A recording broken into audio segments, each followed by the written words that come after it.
So my name is Bruce Kogut.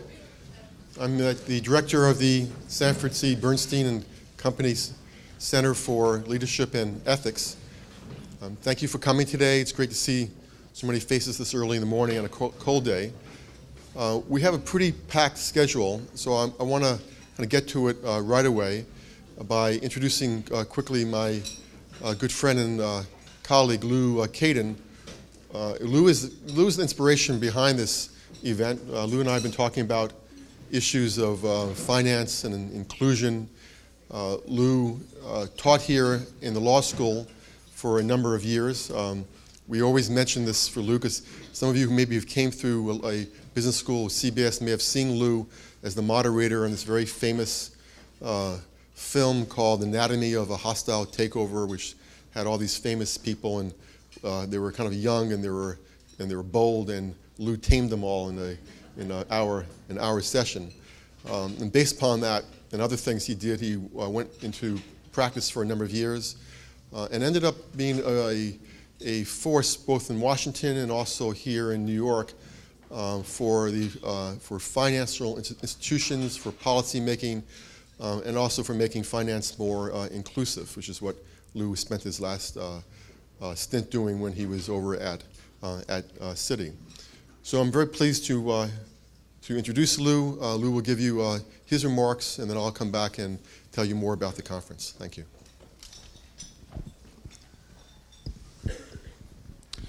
Thank you, Bruce. It's my pleasure to open this conference, and I want to start out by congratulating Bruce and the Bernstein Center on Leadership and Ethics. Most of you are probably more familiar with it than I am, but I've come to know over the last several years of the good work they do, and this conference today on inclusive growth is just the latest example of that. I wanted to just make a few comments about that subject, and particularly about financial inclusion and its relationship to inclusive growth. And there's not time for an extensive discussion, but I thought I would just run through a few points about that, and perhaps that will establish a framework for at least part of the conversation in the course of the day. I don't think I have to emphasize to you that the subject of inclusive growth, both aspects of it, inclusive and sustained economic growth, is perhaps the single one, or one of the two or three most important challenges in the world today. Virtually every country faces a variation of that. How to develop an economy that in a sustainable fashion provides sufficient economic growth to meet its varied goals, and how to do it in an inclusive way so that opportunity, mobility, some closer measure of equality, both of opportunity and outcomes, are features of that policy and that success. And I don't have to tell any of you how difficult it is to foresee how many countries will achieve that goal. You can see in the newspaper today some fairly pessimistic long-term projections from the Congressional Budget Office, and as one of the columnists says, he can see a lot of reasons why they're wrong, which was my reaction too, but that doesn't diminish the seriousness of the challenge. And it's not just the United States or other OECD countries. In a different manner, in a different variation, and with a likely different curve as they tackle the problem, it's a challenge in every one of the major emerging economies in the world as well. My second point is that financial inclusion and solutions to it is a key to meeting those goals of inclusive economic growth. You know, many of you will be familiar with the statistics, particularly among poorer families all over the world. Access to the kind of financial services that many of us take for granted is largely unknown. Somewhere between 2.5 and 3 billion poor people in the world have no access whatsoever. And as you go up the demographics, because poor in a global sense means people living on $2 a day or less. But even if you apply the poverty definitions in the developed world, there still is substantial numbers of people, of households. In the United States, again, estimates are hard to come by, but probably somewhere 65, 70 million Americans have no access to traditional financial services. And we all know over 1,000 years or more there have been substitutes for those traditional services. Some of them, and everyone can have their opinion about what traditional services in a country like the United States have been like. That's the subject of some controversy these days too, coming out of what is becoming known popularly as the Great Recession. But the substitutes, by and large, in the course of history, in terms of their social consequences and effects, have for the most part been worse. So the problem of inclusion is serious, and not just for the very poor, but there are challenges at almost every level of demographics until you get to the very privileged. Now the good news is that after decades of very little progress in dealing with the problem of financial inclusion, changes in technology and a new attitude within circles of policymakers in the US and around the world has put more emphasis and more possibilities on finding solutions. And there are multiple changes, I think, in technology that bear on this, but there's not time to have an extended discussion about that, so I'll just make a couple of comments about mobile technology. The development of mobile devices in both the developed and the emerging economies around the world has created opportunity to do something about access to financial services that didn't exist before. Because what financial inclusion and access to services means is not just making smaller the access to simple bank accounts or simple loans. That was the past era of tackling the challenge of financial inclusion.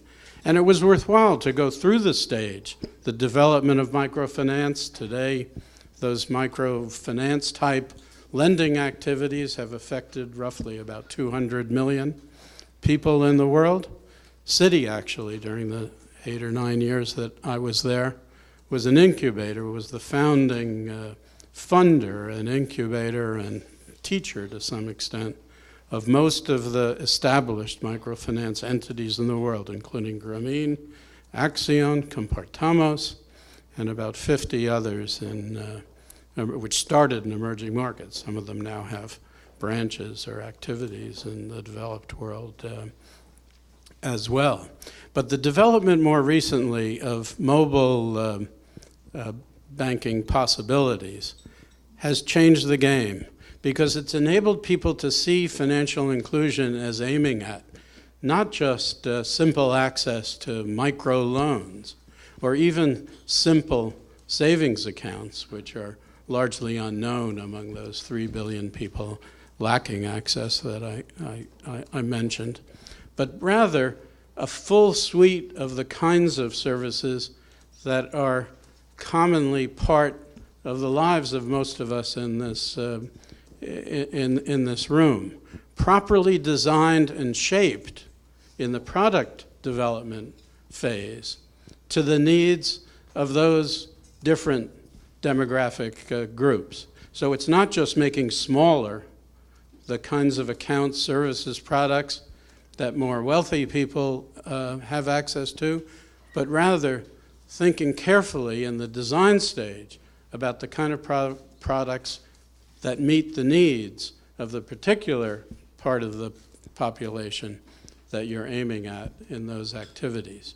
And by a full suite of activities, I mean deposit accounts, savings accounts, the beginnings of investment products, insurance and risk management products, payment systems, remittances, the ability to transfer funds across geographies and across borders, and many of you have probably had this experience in your own families, but the transmission of money from one country to another is a fundamental part and challenge, and until very recently was enormously costly. The days of going into a Western Union office and sending money from country to country because somebody was in a country with a decent job and some income and wanted to send a portion of it to their relatives in a poorer country with less opportunity and more need was not only difficult to do and sometimes inaccessible at all, particularly in rural areas, but was extraordinarily expensive. Technology and the application of it through new and innovative forms of remittance has begun to make that possible at close to zero cost. And once again, Citi played an interesting role in this because of their presence physically in 110 countries. They often had the capacity to be on both ends of the transfer. But it's the technology that has changed the accessibility and dramatically changed the cost. Insurance is another example. I'll give you one example that points up the purpose. Most of us use insurance for different kinds of risk management, and obviously as you pursue a career and get into different kinds of business activity, your needs and your sophistication about insurance and risk management products just increases. For the very poor and for billions of people in less developed economies, it's virtually unknown until very recently. I'll give you one example of a product that I and my colleagues were involved in creating, in this case in Mexico. Life insurance, if you're in a village in an emerging economy and maybe you have one cow or goat or one sewing machine and are trying to start an income-producing activity, the death of a critical family member can be catastrophic. And until very recently, there was no solution to that other than dependence on other family members who had even less than that family that owned the cow or the goat or the sewing machine. Sewing machine is not the best example because in many places there is no electricity. Insurance product that is cheap and promises to deliver the benefit within 24 hours can be crucial to that family's ability to continue whatever that small commercial activity is, whether it's the cow or the goat or the sewing machine or other examples like that. Didn't exist 3 or 4 years ago. Today there's a huge program across Mexico, which was encouraged by the government during the Calderon administration, continued by the current administration, happened to be started by Citi, but is now spread to the other major banks, not Citi, but Banamex, which is owned by Citi, has spread to the other major banks in Mexico. And it's one example. There are many examples like that across Asia and the beginnings of experiments like that in Africa as well. And then, of course, credit products, the evolution of microfinance into a wider array of access to credit and all the apparatus that goes with credit, the peer group support that is often critical, and both on credit and especially on investments especially in poor communities, never existed until very recently. And the expansion beyond the credit-only products of the microfinance organizations to linking credit with payments, with savings accounts, and with the capacity to transfer funds and so forth. And insurance and risk management has been transformative, and almost all of it is accelerated by access to mobile technology. Give you one example, and some of you may know this story. It's one of the best stories in this area. In Kenya, 5 years ago, there was virtually no access except for the small group of elite and wealthy Kenyans. There's virtually no access to financial services. An organization called M-Pesa, which some of you may have heard of, today provides services across many of these product lines to close to 15 million people in Kenya. That's 60% of the population. And it all happened between 2009 and today, in less than 5 years. And to give you a contrast about how much, in some sense, it's more difficult in those developed economies, where to some extent there's less need and less innovative spirit. That's one of the things that hopefully you'll talk about during the day, is how to change that in the developed economies like the United States, where there's a need, even if it's a smaller proportion of the population, there's still a tremendous need among poorer families. And in this country, it's not just the very poor, it extends into the lower middle class who have very limited access, or essentially under banked or under served by the financial system. But in the US, for example, there's a great deal of attention. There are a lot of interesting experiments. There's one by Walmart, there's one by T-Mobile, there's one by both Visa and MasterCard, there's one by American Express. But one of the alternative banks, that online banks that got a lot of attention over that same 5-year period, was called Simple. And you may have seen recently, Simple, which was a startup 5 years ago in 2009, was recently sold to BBVA. And BBVA will combine it with its online bank and hopes to accelerate its growth. Simple, which, as I say, got a lot of attention in this country, had 100,000 customers when it was sold. That was the product of 5 years of effort. And not to be critical, because there weren't that many others like it. And to some extent, there's been less innovation, less experimentation in this country, less engagement by the major financial institutions than is true in the developing world, or is true all across Asia.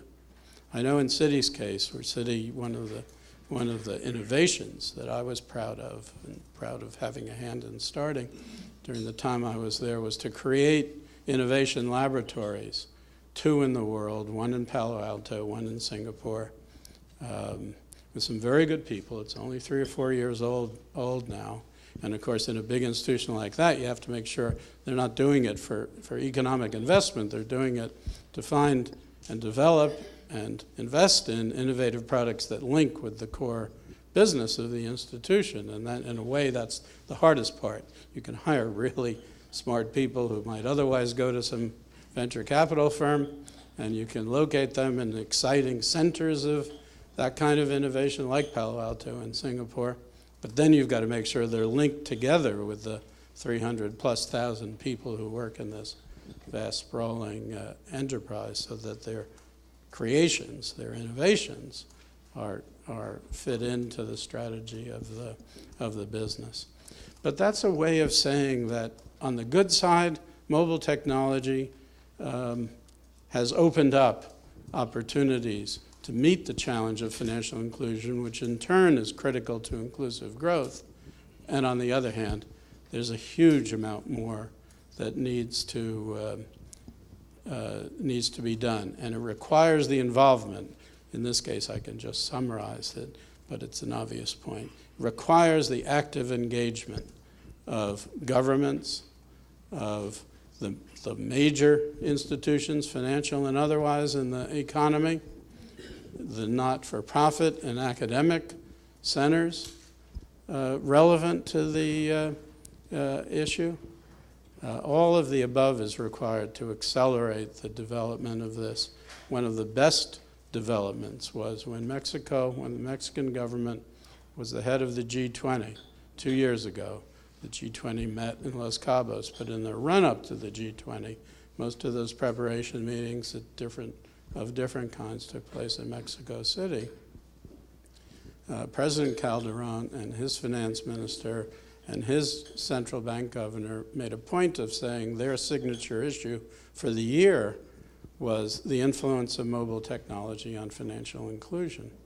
And that began a process that is still an important part of the G20 agenda and hopefully will contribute to spurring the interest in both the emerging economies and in the developed world. So I hope you have a very good set of conversations today. These are issues that ought to be important to all of us and to every country in the globe. Thank you. Thank you very much. Let's see, it's a cold day, but we have sunshine, so we should be happy for this. We are going to move on to quickly to our keynote speaker, who we're delighted to have here. Let me just do a few things to explain what we're about today and give you a point of orientation.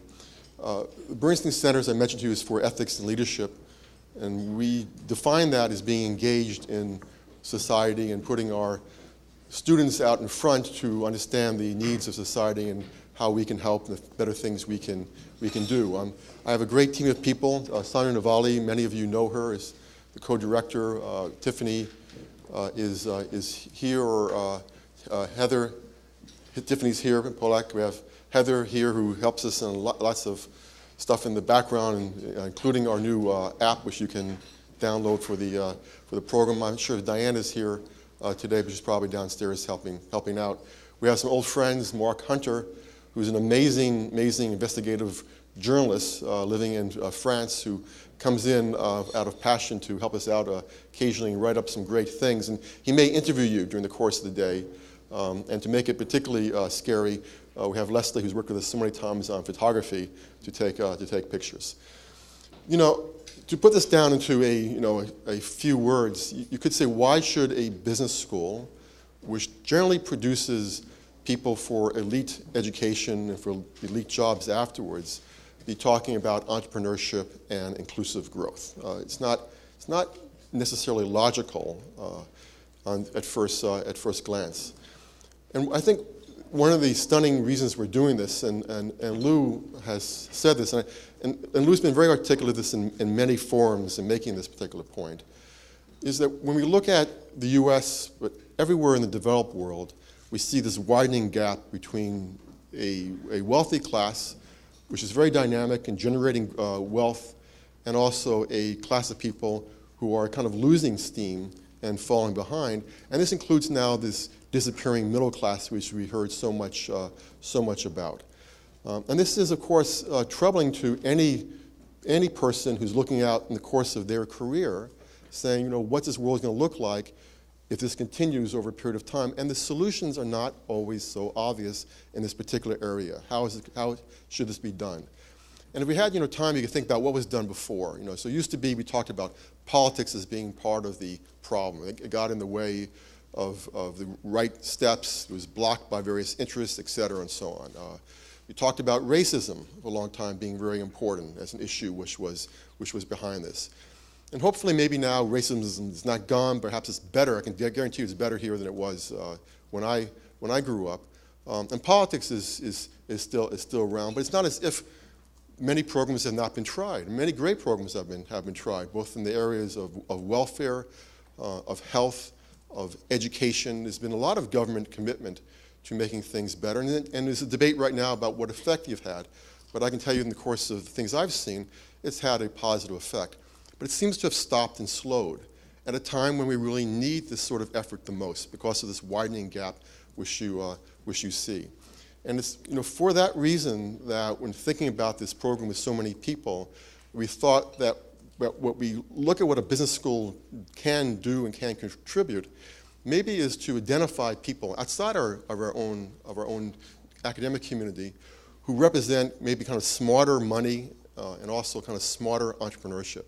And by that I mean many of the people who are going to speak in this panel after our keynote, the first panel this morning and also over lunch, who represent a kind of more modern financial approach to thinking about entrepreneurship, whether this is venture capital or it's training people or it's identifying the skills which people need in the future. These are things which are already happening outside the business school, and we are trying to connect in the course of today with this particular community, and that's why we're so thankful to have these folks here with us today as well. And we also said for this kind of smarter entrepreneurship, we're also looking for a generation of people who are willing to be a more engaged member of this community, but also bring in skills which really did not exist before. And we have great examples of that. I'll just name one. I'm not sure if Keisha's here now, so I don't see her, so I will. She'll be here in a short while, so I'll embarrass her in her absence. But to having now a venture capital raise for funding in distressed parts of our community didn't exist 20, 30 years ago as it does today. And the willingness of people to bring in capital to these purposes is really major and important. So for this reasons, this conference is quite important to us. And we actually have some ambitions coming out of it. And one of it is to fundraise more so that we learn from you, and we also learn how to do better research on these particular topics. And also we hope to do with many of you is not only to help you in some ways, but actually to work together through the issues of data or research or helping your organizations. And I've already had a few of these conversations about people saying, I have 30,000 data points on enterprises, what should I do with that? Can I run a regression? And we can't maybe do very much in business schools, but we can run regressions. I know that much. And we're happy to have that kind of conversation. We are not only looking at the developed countries, this kind of widening gap, this fall of the share of labor in the economy, and these are things we hope to pursue in a number of conferences going forward. We also have a number of people who are experts in developing countries. And that may seem, well, why are we doing this when there's already so much demand in the US? And I think one of the reasons is because we really have learned a lot about poverty and poverty solutions in developing world, because we've been able to run a lot more experiments, and there's been very innovative policies which are put out in these countries too. And there's a problem. We kind of noticed this in the statement into the conference, that there's always been kind of what's called the missing middle of the medium and small enterprises, or the micro enterprises. So if you look at the distribution of sizes, you find out that what's missing often in these economies is not the microfinance, which now exists, but really is the entrepreneur business person who's not just sustaining himself or herself, but it's growing the business. That's often what's missing. And you see that because you just don't see these small companies growing. It's just missing in the data. It's like a huge missing gap. And I remember talking to Ronnie Chatterjee, who will talk to us later on, and saying, well, how does it look for us? Do we also have a missing gap? And the truth is, we actually don't know exactly. We have some guesses on it, because we don't run these things at a really local enough area to do it. But our sense is probably, and you probably know this from your own work, that is probably is missing. That we're not doing probably enough in the areas of helping entrepreneurs grow to that bigger size and scale. And this is what we have to talk about today and figure out how to do better. So for this reason, we are thinking about a number of ideas. We've thought about politics, we thought about racism, we thought about solutions to poverty, entrepreneurship. We've also been thinking about some of the more novel approaches. And one of the areas which is very novel to us, and it's been exciting for academics, but also for people in business too, is the use of behavioral cues. And this is somewhat controversial, so we decided to start off with a person who likes controversy to talk about this. It comes under the issues of nudging folks. So there's a website in England for kind of bringing behavioral policies to major problems. In this U.S., there's a group around Dick Thaler and Cass Sunstein and Steve Levitt around, I think it's called the Better Society, which is the greater good, right? Which hopefully leads to a better society as well, which has been an exciting group for us to think about. And to have some sense of how this actually works, we've asked Sendhil Mullainathan to come forward and talk about his research. He has a very short bio, and you have it. But I may just say this: he's widely admired by his fellow colleagues. And you don't have to be too embarrassed by this. You should have heard this before. He has many amazing prizes and awards, including something which every mother would want her son or her daughter to have, the so-called Genius Prize. I knew it, she said, on birth. So he's a remarkably talented fellow with computer science from Cornell, and then went wrong and studied economics afterwards, and is doing a bit more on the computer science side of things too. He has a new book out called Scarcity, which he'll be back in a few weeks talking about at the Social Enterprise Program get together, and he'll say a few words about this and start us thinking about poverty and behavioral solutions. Thank you so much.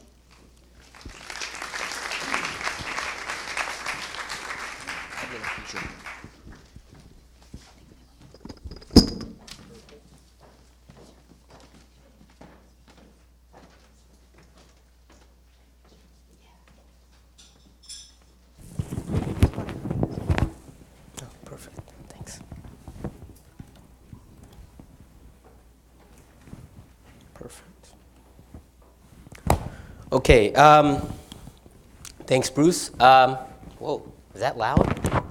It's loud to me. How's that? Is that better? All right, good. Let me just, it's quite a pleasure to be talking about financial inclusion and entrepreneurship.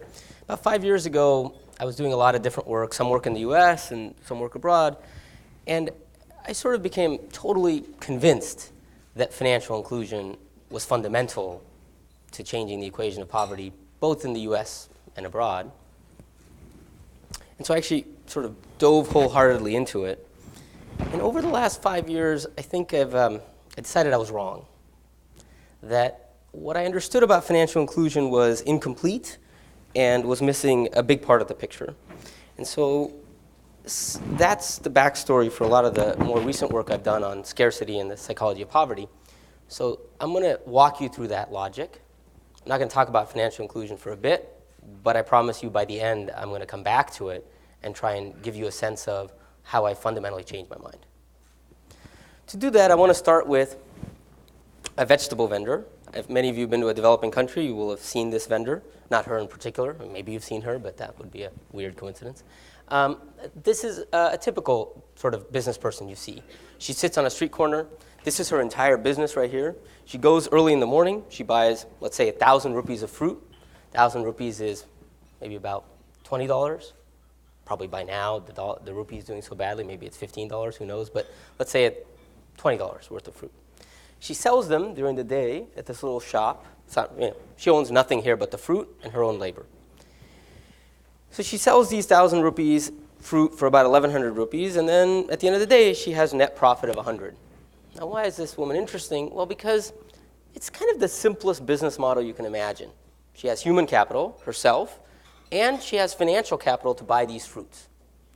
The modal vendor borrows this capital. So she'll get in the morning and she'll get what's called a day loan. That means that where she goes to buy the fruit, there'll be a guy lending her money, and he'll say, oh, you want 1,000 rupees? Here's 1,000 rupees. She goes back at the end of the day and pays him back. And the interest rate is 5% per day. That means of her 1,000 rupees, 50 rupees, half of her profits are going to the interest rate. 5% per day is a huge interest rate. How huge is it? Well, first of all, it's half of her profit. But second, and I think a lot of people, I'm going to get this right one day. Maybe by the end of the talk, I'll get it so that there's no static. So how big is this? Well, here's something to consider. Forget all the things you're thinking, like, oh, maybe I could make money in this business. Put all that aside. Just ask yourself the question, what if the vendor were to do life a little differently?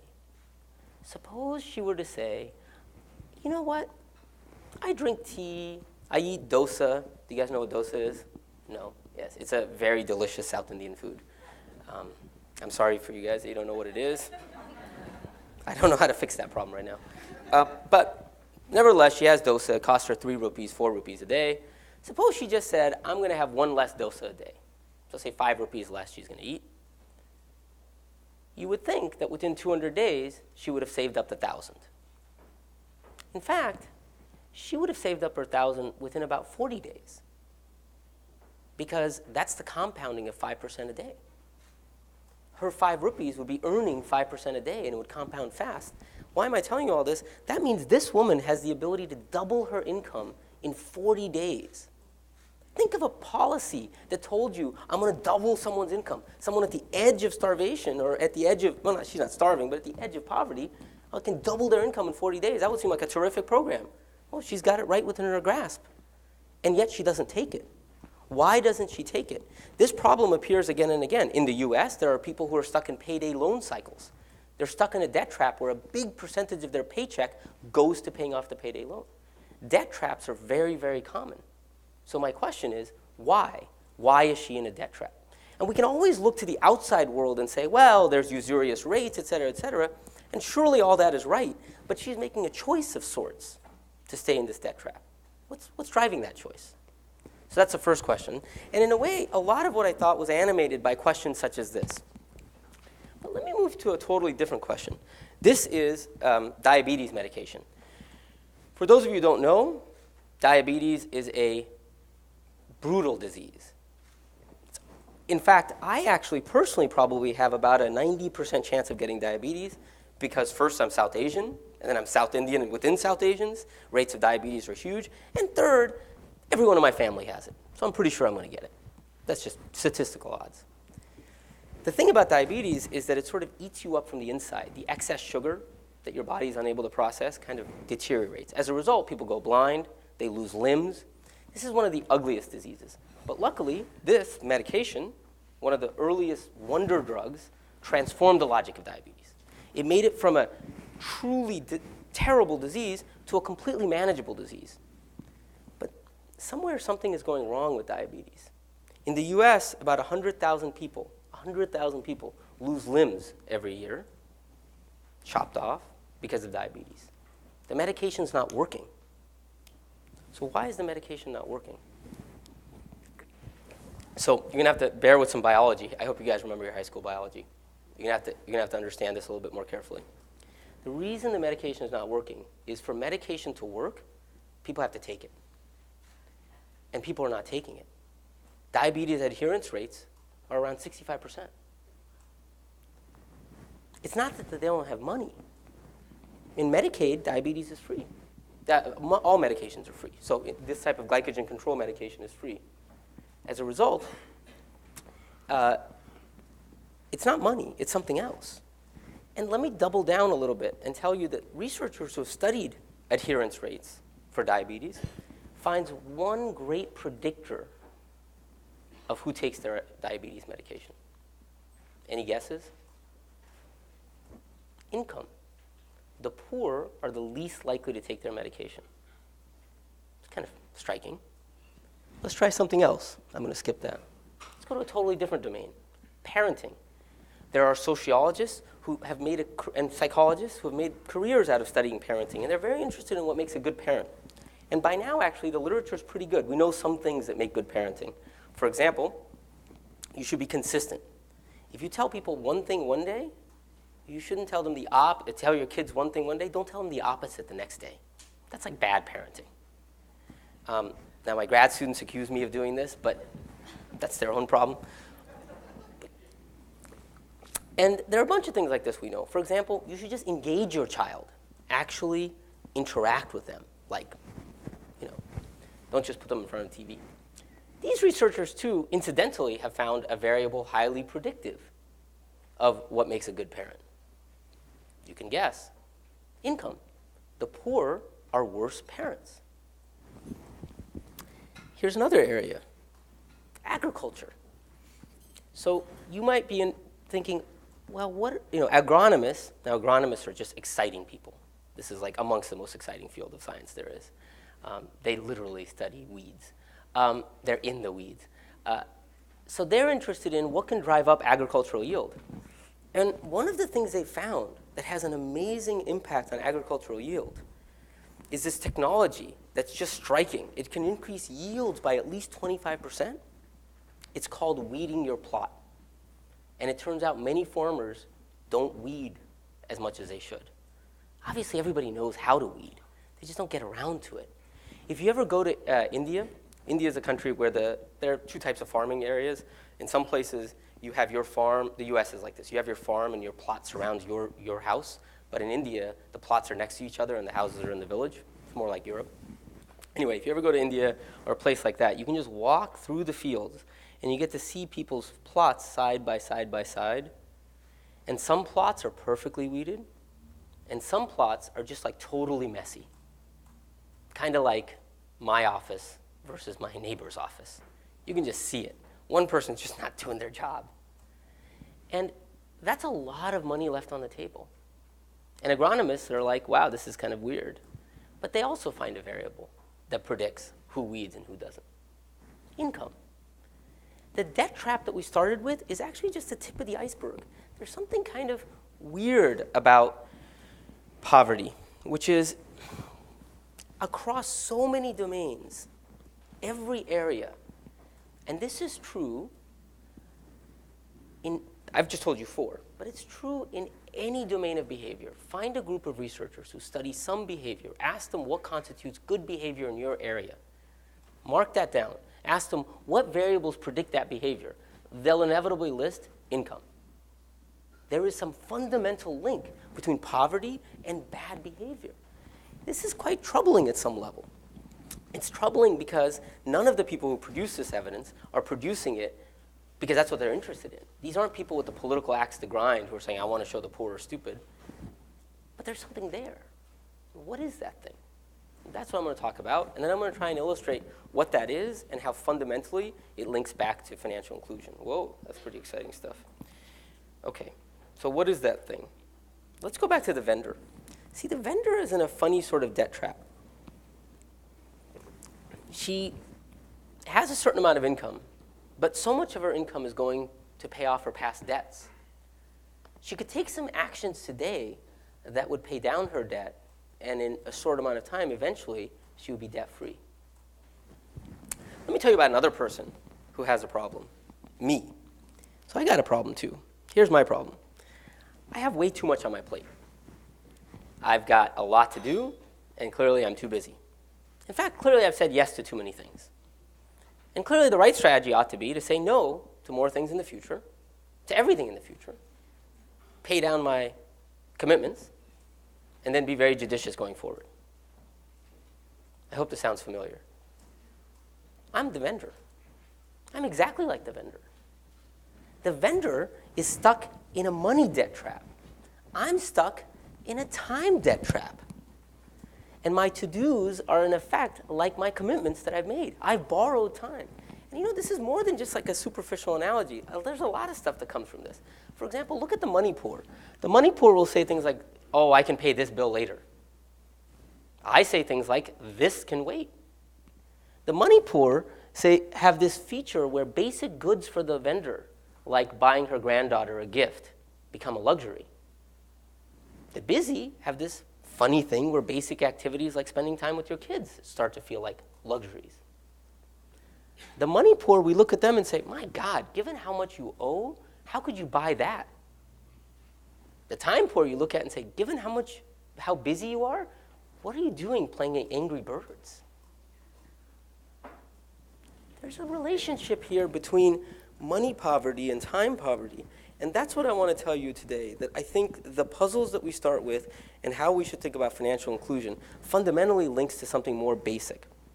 And the more basic thing I want to tell you about today is the psychology of scarcity, that how we behave when we have too little.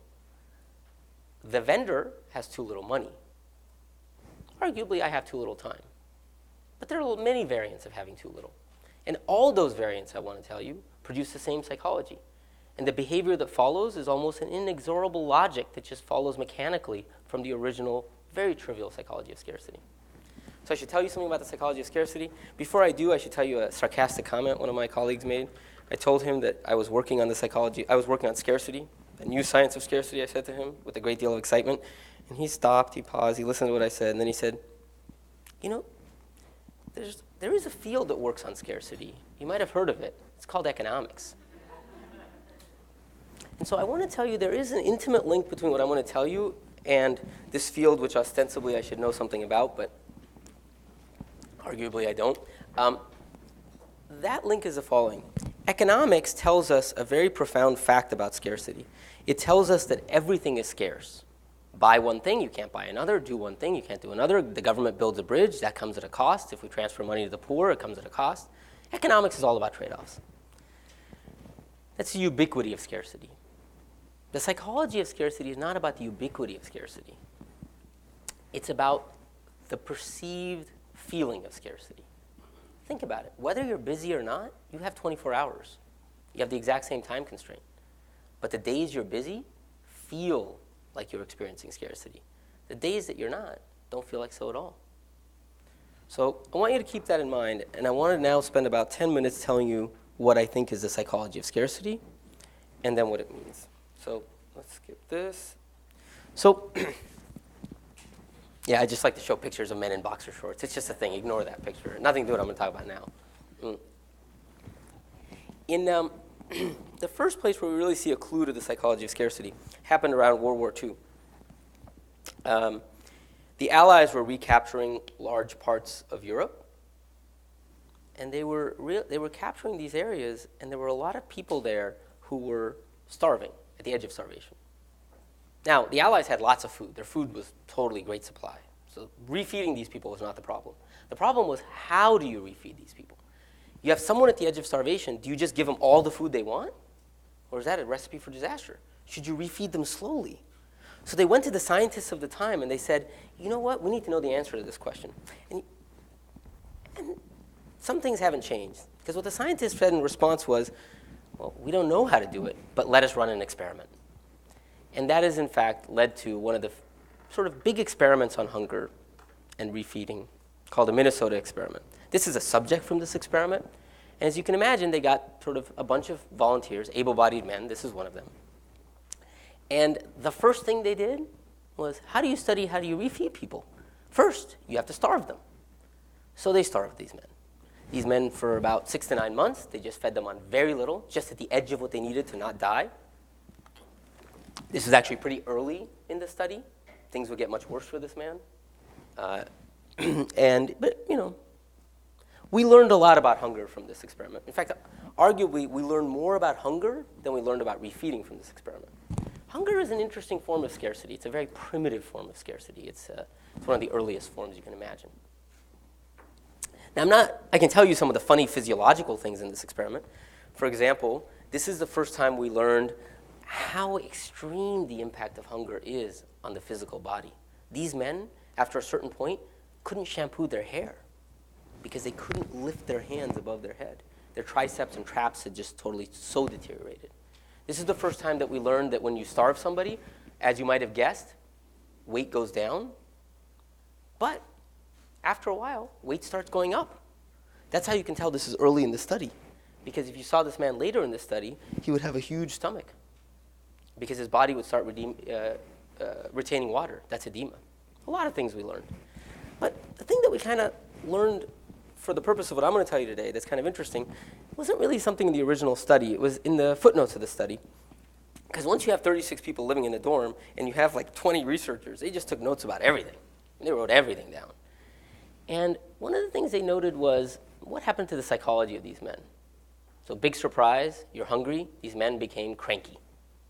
Not much news there. But there was a little bit of news in how these men spent their time. For example, one of their favorite hobbies that all these men would do is to read cookbooks. Or they would open newspapers, and at that time, newspapers had the prices of food in them. And they would just look at the prices of food. You ask these men, what will you do when you leave this study? More than half said, oh, I'm going to open a restaurant. Now, I hate to break it to you, but none of them opened a restaurant. Perhaps most evocative was one story that one researcher told, how this was all in a small town in Minnesota, how they went to watch these movies together, and one corner of the theater would be the men from the study, the 36 men from the study. The other would be the townspeople from the local town. And in the 1940s, mid-1940s, these movies were all romantic comedies. That's the classic American film in that period. So they'd watch these movies. They'd laugh just like anybody else. But then the researchers started noticing something. For some of the jokes, the rest of the theater would be laughing, but these men would be sitting there, silent, like not making any move. And the researcher was puzzled. What could be causing this? And then she figured it out. Whenever there was food on the scene, in the scene when the punchline was delivered, the men just did not hear anything. All they saw was the food. And that's the heart of the psychology of scarcity, and that's the heart of the psychology of hunger. A lot happens to your body, but at its fundamental level, the thing that happens to your mind is very simple. All you can think about is food. Food imposes itself on you. You keep thinking about it no matter what you may think about it. It fundamentally draws your mind. And that's what I want to tell you is at the heart of every psychology of scarcity. Let me give you another example. So, much more recent study happened where psychologists said to people, let me bring you into the lab and let me give you, before you come into the lab, don't drink anything, for about 6 hours. So subjects came to the lab kind of thirsty. To half of them, they gave them water. And the thing you have to remember about psychology is it's kind of ultimately a field that's one step away from a practical joke. So to the other half, they gave them pretzels. So now you have half the people thirsty, very, very thirsty, and the half totally sated. So this is like the hunger study, but now with thirst, done 90 years later in an experimental paradigm. But there's another beauty to this study. Instead of just looking at the subjects, what they decided to do, the psychologists, was to engage in a bit of very technical mind reading. Psychologists have some interesting tools for reading your mind. Perhaps the best, simplest tool is what's called the lexical decision task. Very easy to administer. What you show to people is, you show people strings of letters on a screen, like this. This is a set of letters. And here's one. Or this. Now, the first string of letters is a word. The second string is not. So you simply ask subjects, as these strings of letters come up, hit this key if it's a word, hit this key if it's not a word. Very, very simple task. Even my undergraduates could do this task. There's no challenge in this task, okay? So the one thing is, every time I talk about the study, I literally get thirsty. I just,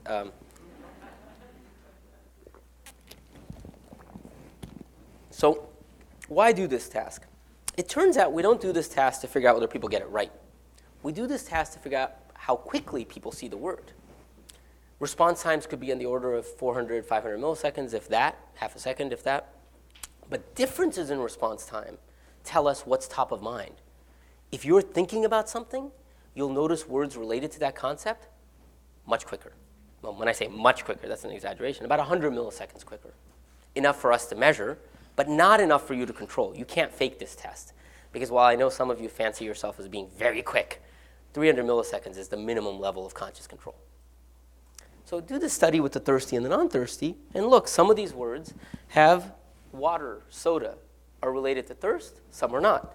And what you find in this study is that the thirsty are no different than the non-thirsty in finding the word chair. But they see the word water much quicker. That's the essence of it all. Your mind is tuned at an automatic level. This is not a choice. You don't choose this. The men in the hunger study didn't choose, they didn't sit back and say, what would be really fun right now while I'm hungry? Looking at cookbooks. That would be a real treat. Let's go do that. It imposed itself on them. This, you can see it at the millisecond level. We know this from the neurobiology. This is clearly an automatic behavior. That's what I'm going to tell you is at the heart of the psychology of scarcity and at the heart of the psychology of poverty. The poor, at an automatic level, are thinking about money, and they're thinking about it all the time. Let me give you an example of that. We did this study. It's very simple. We just asked people to complete this word, M-O blank, blank, blank. Or this word, C-A blank, blank. Or this word, B-I blank, blank. Many such words. You can write a lot down.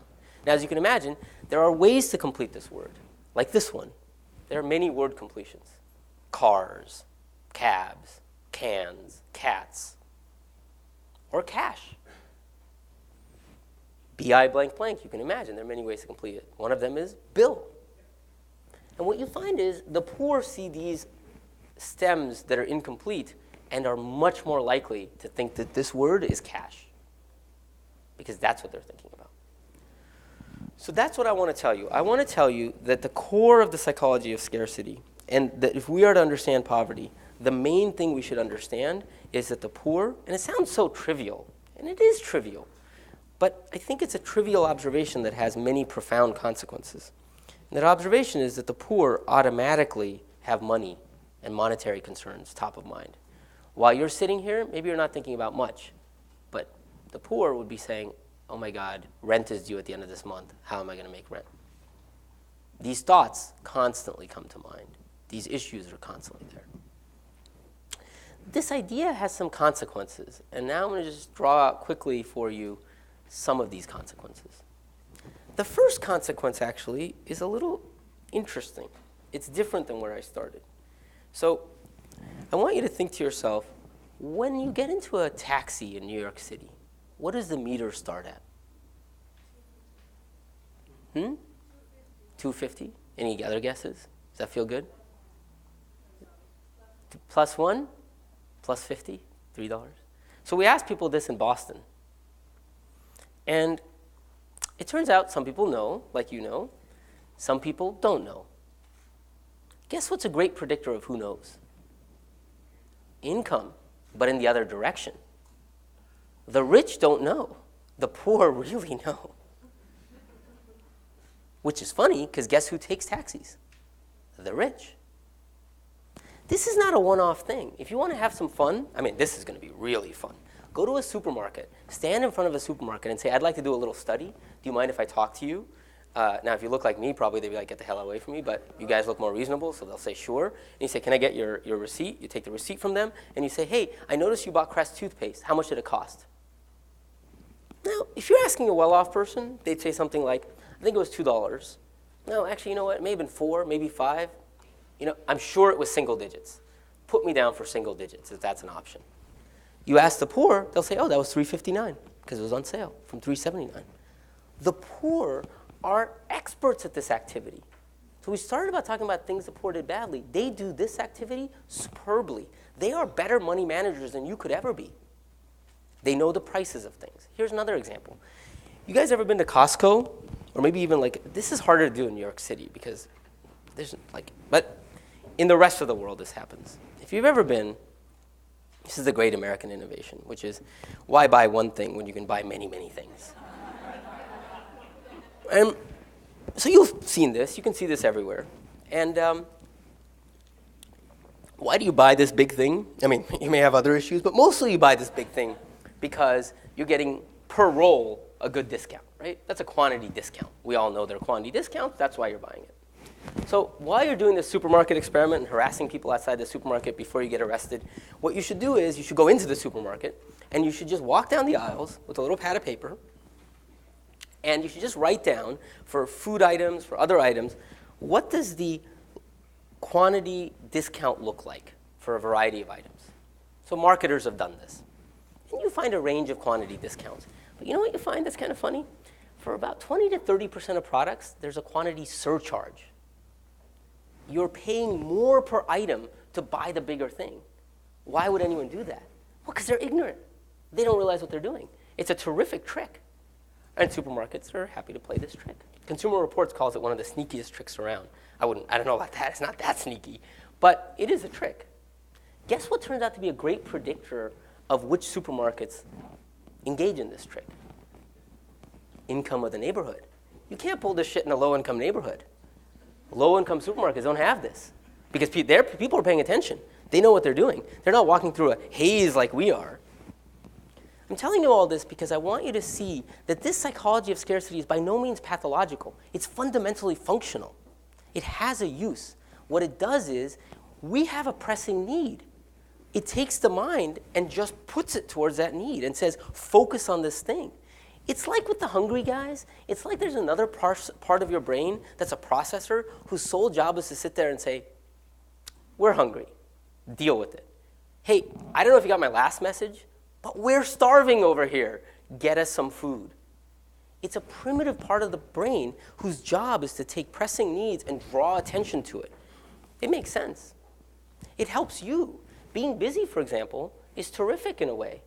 After all, think of the last time you were most productive. It was during a deadline. Okay. So that's the plus side of the psychology of scarcity. Let me tell you a little bit about the downside. And I'm going to find a very interesting downside, and then I'm going to stop. So let's go back to this. If everything is so good, how do we get these bad behaviors? To help understand that, I'm going to show you a little experiment we did. This is a word search. And subjects were asked to find these words. Look for the word street, find it, it's right here. The thing clears. Now look for the word tree, find it, the thing clears, new thing comes. It's pretty simple. That was half the subjects. For the other half, you see a lot of psychology experiments were like this. I'm telling you, it is basically one big practical joke. We replaced the word street with, oh yes, cake. Replace the word picture with donut. You can kind of see where this is going. They're all sweet, delicious words. So half saw the word cloud. All of them saw the word cloud, but half saw the word picture before the word cloud, and half saw the word donut before they saw the word cloud. And we're interested in how quickly do you find the cloud if you just search for the picture than if you just search for the donut. So it turns out for quite a few people, about maybe half, a little more, it doesn't matter. They find the cloud no matter what they searched for. But for half of them, oh, it did matter. Guess who these people were? Any guesses? Oh, you can get this. Dieters. Dieters were very slow to find the donut, the cloud, if they had just looked for donut. It's kind of like they searched for donut, and now it was time to look for cloud, but they were still thinking about the donut. After all, this is what you saw in the Minnesota study. The men were still looking at the scene, the picture of the food in the scene when they were trying to listen to the punchline. See, why the poor are so good at making ends meet, and they're such great financial experts in that narrow domain, is they're focused on the thing they need to be focused on when they're doing that task. But when you're trying to do another task, this process becomes dysfunctional because it keeps calling your mind away. You've all experienced this. When you're very busy and you say, great, I have this deadline, I've got this thing, and then you go home because you have to go and spend some time with your kids, where's your mind? You're with your kids? You're trying to be. But your mind keeps going back to this other thing. With the poor, it's much more extreme, and that's why I'm going to show you how extreme this is. This was just a fun study with dieters. I'm going to show you two studies fairly quickly, and this touches back on something Bruce mentioned earlier. Everything I'm going to talk about is poverty writ large. So I'm going to talk about Trenton, New Jersey, and I'm going to talk about rural India, and we're going to see the same thing. So this is Trenton, New Jersey. This is a mall, and I think it might be Quaker Bridge Mall. That doesn't sound right. Anyway, it's a mall in Trenton, New Jersey. Here's what we did. We did two very simple things. We gave subjects this task, which is Raven's matrices. This is a measure of fluid intelligence. Okay? You guys probably all taken this. This is the way that we measure how smart someone is, independent of cultural knowledge. It's just what goes in here of these 6 things. I hope you guys can all figure out it's number 4. But don't worry if you can't. You should worry. I don't know why I'm telling you not to worry. So we gave subjects this task. And what we did was we wanted to do the equivalent of getting them to think about cake. So some subjects were rich, some were poor, but to half of them, we gave just a task. And to the other half, we tickled them a little bit. Not really tickled them. I wanted to do that, but other people were opposed. What we did was we basically said, think about money. We gave them a hypothetical scenario that involved money. Okay? That was the equivalent of presenting a donut to them. And then we did the test. So here's how they perform on Ravens, rich versus poor, without the tickle. All we have to do is tickle a little bit, and all of a sudden, the gap in IQ is huge. Okay, that's one study. Let me show you. We did a bunch of other things in that study, but I'm going to show you the same thing elsewhere. Let's go to India. These are sugarcane farmers. Sugarcane farmers get paid once a year. When you're paid once a year, there's a problem. The month after payment, you got a lot of money. 11 months later, you don't have as much money. That means the same person is poor the month before harvest and rich the month after harvest. So what an interesting, unique opportunity to measure the impact of this on IQ, for example. The same person, we don't do any tickling. We're just going to look at what their IQ looks like before versus after.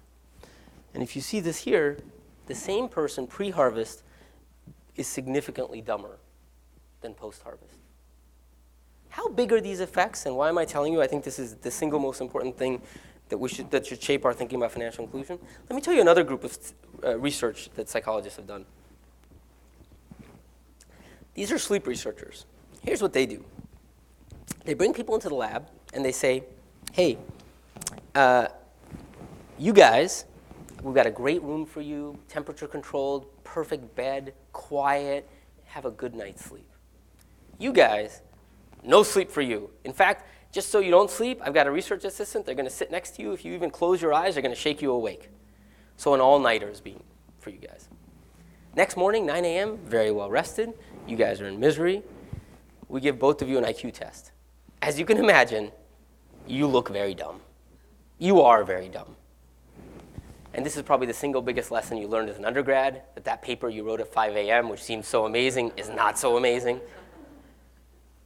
But as you can imagine, a night of sleeplessness is a huge effect. The effects we're finding of poverty are about 3/4 of that effect. The being poor, the same person when they're poor, is dumber to the equivalent of about 3/4 of having pulled an all-nighter. It is an enormous effect. If you were in the IQ points, it's about 11 to 13 IQ points. 11 to 13 is an enormous number. As a result, what I want to end with is to say, I think there's a reason poverty is linked with all these behaviors and many more behaviors. There is a core resource, a resource more fundamental than money, and that's bandwidth. That what poverty does is it taxes our bandwidth. It constantly pulls our mind away to thinking about monetary concerns. And bandwidth is such a core resource. It's involved in everything. Clear thinking, self-control, learning new things, memory, creativity. Everything you can imagine comes from bandwidth. All these behaviors and everything else, of course they're influenced by poverty. Think of yourself after an all-nighter. How good of a parent would you be? Would you remember to take your medications? Would you have the energy to get up and go weed? Of course you wouldn't. These are just natural consequences of the tax of bandwidth.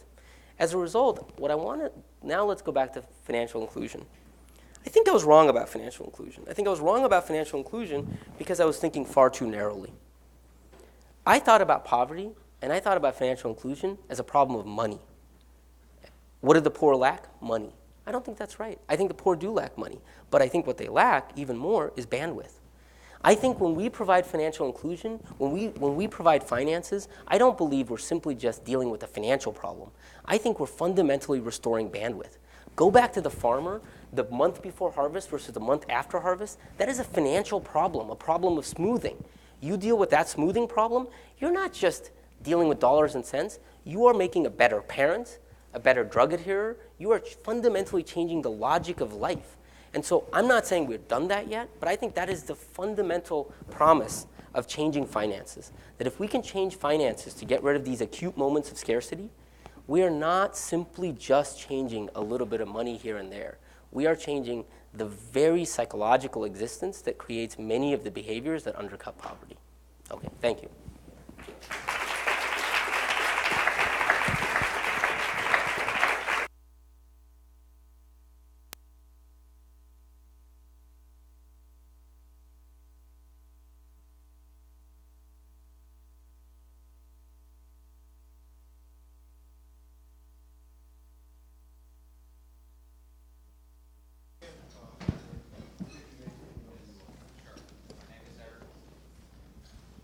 My name is Eric Bremen, and I'm here with Co-Founders Lab. The question is, how do you control for correlation versus causality when poverty and bandwidth, or earlier in the presentation you talked about poverty and then behaviors. How do you control for correlation versus causality? So I think that's, for example, take the sugarcane farmer study. At some fundamental level, I think that's why we pick sugarcane farmers, because now we're not, look, it's always very difficult to compare one person to another, but when we see the same person a month before versus a month after, there's a few holes we have to plug, like that there aren't other things that are different, et cetera, and we've plugged those holes, but that's an example. The other way you deal with causality is, in the mall study, notice there was only a part of a gap early on, but that when we experimentally just get you to think a little bit about money, the gap widens. And that's an experimental inducement. That's like me inducing the money. So I think the evidence is sort of accumulating along those lines. I'm a stickler for causality, but I think I'm pretty convinced that these are genuine. And the fact that they're so large obviously makes me feel like we ought to do more on this, but I think the causal bugaboo is not so big there. Yeah. Do you have any suggestion? I'm sorry.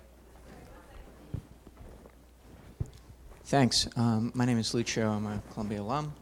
Do you have any suggestions for harnessing bandwidth or increasing focus? Yeah, so I guess I'd put out two things. One is, first of all, as the Harvest study shows us, and this is what I learned a lot about poverty. Poverty is not a state of affairs. It's a thing that changes all the time. The same farmer whom we might label as poor is rich in bandwidth post-harvest, poor in bandwidth pre-harvest. But we don't even think about that. If I was doing an HIV education program, I'm not thinking about, gosh, when should I go in?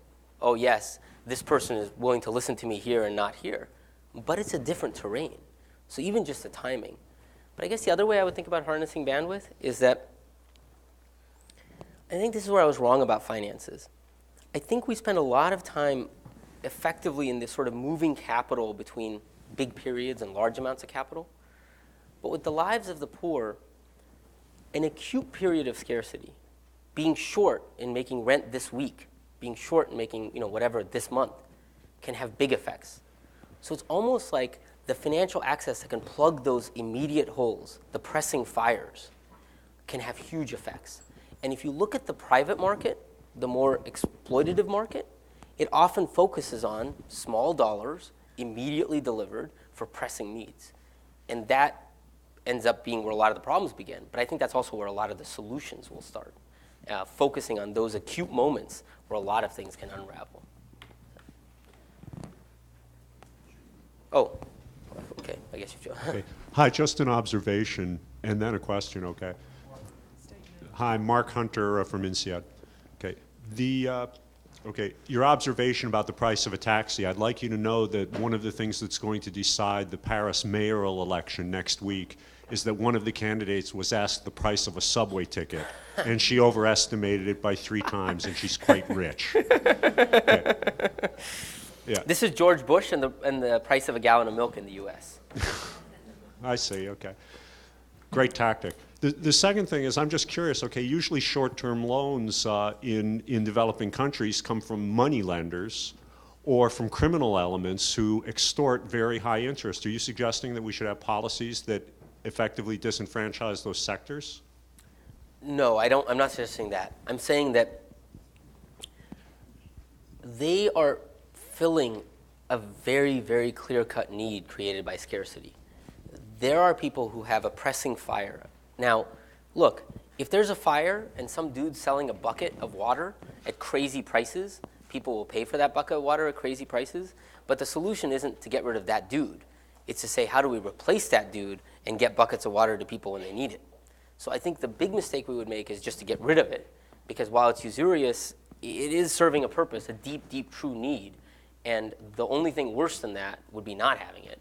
But I think fundamentally, there is no reason we can't dream big and say, let's find a way to get these things there. I think in the social sector, we avoid these things because, frankly, a lot of these money lenders are paying high interest rates because these are high transaction cost products. And so we stay away from it because it's like, how can I provide 50 rupee loans? A typical money lender living in a village will give you a 50 rupee loan. It's called a hand loan. And people live on these hand loans because they hit a day where they really need 50 rupees. No microfinance is sitting there saying, oh, I'll give out 50 rupee loans. The logic doesn't work. But in fact, the logic ought to work. And we ought to find ways to make that work because that, I think, is where the nexus of this stuff meets. Is that okay? Should we? Yeah. Thank you for a stimulating talk. My name is Malcolm Elvey. I read an article recently. I think Bill Gates was quoted as saying that poverty will end in 2025. What are your views on that? I hope he's right. I am sure he knows he's not right, but I think it's a strategic move to basically say, we can dream big and we can make a big dent in this problem. And that's good. We can make a big dent. I mean, is it clear that poverty will end? I mean, I guess it depends on how you define it. If you define poverty narrowly in the sense of below $2 a day, then yeah, probably just through growth alone, that will end. But that would be like saying, you know, the poverty we had in the 18th century is gone now, by and large. But that's not quite the same as saying that we don't have poverty as the way we would all conceptualize it. So.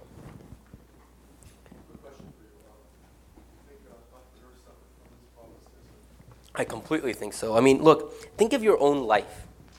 Think of when you have felt the most creative and the most ability to think big. Creativity is interesting because creativity requires two forces. One absolutely needs time pressure. So you have often had this experience of having a breakthrough when you feel some time pressure. But it's a bit of an illusion. See, what happens is you need a lot of free time, a lot of time to not feel pressure, to sort of explore and just feel free to just think random shit, most of which will be useless. What the time pressure does is it takes all those ideas that you might have had, some of which were good, and then distills them down and forces you to say, fine, now we have to make a choice. But this period of fanning out, of kind of putting ideas on the table and being able to think about new things, is what allows you then to fan in when you have a lot of pressure. And so in some sense, I think people are a little mistaken when they say, oh, necessity is the mother of all invention. Without question, that necessity part is crucial. But without question, you also need, as we've seen, to be an undergrad without much to do and just build a bunch of random shit. And if something comes up, and great, something comes up. And I think that freedom of mind, that essential freedom, is the thing that poverty takes away from you.